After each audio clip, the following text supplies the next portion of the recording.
Daily. Taste the Daily. நீங்க இப்படி சொல்லுவீங்கன்னு எதிர்பார்க்கவே இல்லையே விஜய். ரேணுகாவுக்கு ஆக்சிடென்ட் ஆன உடனே மல்லி அவங்கள ஹாஸ்பிட்டல் எடுத்துட்டு போறாங்க. போனோடனே என்ன சொல்றாங்கன்னா, அவங்களுக்கு தான் புத்தி சுவாதீனம் இல்லைன்னு உங்களுக்கு தெரியுமே, இன்னும் ஜாக்கிரதையா பாத்துக்க வேண்டாமா அப்படின்ற மாதிரி சொல்றாங்க. பட் இருந்தாலும் அட்மிட் பண்ணிடுறாங்க. விஜயும் அங்க வந்துடுறாரு. வந்து என்னாச்சு ஏதாச்சுன்னு கேட்கும்போது டாக்டர் வந்து இப்போ பெருசா எந்த பிரச்சனையும் இல்லை, ஆனா இதே மாதிரி இனிமேல் நடக்காம நீங்க பாத்துக்கணும் அப்படின்னு சொல்றாங்க.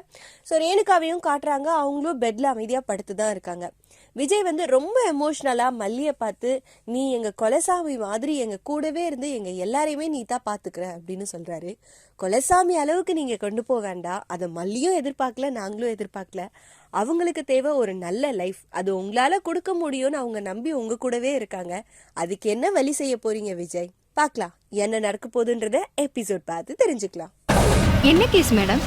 ஆக்சிடென்ட் ஆயிடுச்சுங்க. அவங்க மென்டலி அன்ஸ்டேபிளா இருக்காங்கன்னு தெரிஞ்சுமா இப்படி கேர்லெஸ்ஸா இருந்தீங்க? இவங்கள உள்ள கூட்டுவாங்க. மேடம். டாக்டர் ரேணுகா எப்படி இருக்கா?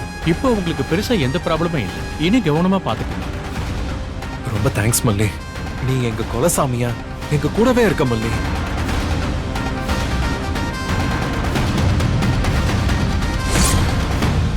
மல்லி மல்லி மல்லி மல்லி மல்லி. Daily. Taste the Daily. Taste the Daily. இந்த வீடியோ உங்களுக்கு பிடிச்சிருந்தா லைக் பண்ணுங்க, ஷேர் பண்ணுங்க, காமெண்ட் பண்ணுங்க. Saregama TV shows Tamil subscribe பண்ணுங்க.